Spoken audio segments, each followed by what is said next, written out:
El Consorci Grup d'Acció Local Noguera Segrià Nord vol crear un projecte enfocat en dones empresàries del territori. Per aquest motiu, aquest dimarts s'ha fet a la sala d'actes del Consell Comarcal una jornada per definir aquest nou projecte. Segons la gerent del GAL, Gemma Cortada, la jornada, a la qual han assistit una vintena de dones, s'ha fet després que durant el període 2014-2020 s'hagin realitzat tasques per afavorir que les dones donessin la seva opinió i contribuïssin amb les seves idees al desenvolupament del territori. L'objectiu, segons la mateixa Cortada, és definir com ha de ser el projecte de dones empresàries. El grup d'acció local, cada període de programació, fa una estratègia de desenvolupament del territori. L'anterior estratègia, la del període 14-20, la vam desenvolupar el 2015 i hi va haver una molt baixa participació de dones empresàries.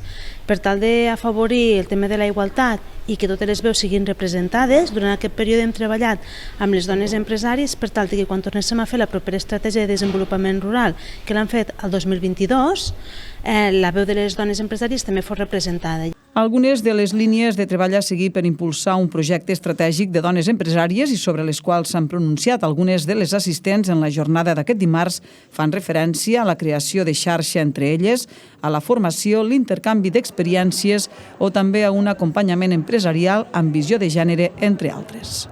Són el tema de la creació de xarxa, la formació, el tema d'intercanvi d'experiències, l'accés a llocs de representativitat, l'acompanyament amb gestió empresarial en visió de gènere i conèixer altres projectes que puguin estar fent també dones empresàries. En base a aquestes propostes, amb la jornada d'avui el que farem serà prioritzar-les i extraure actuacions que puguem desenvolupar a partir de finals de 23 durant tot el 24 per poder donar recolzament a les dones empresàries.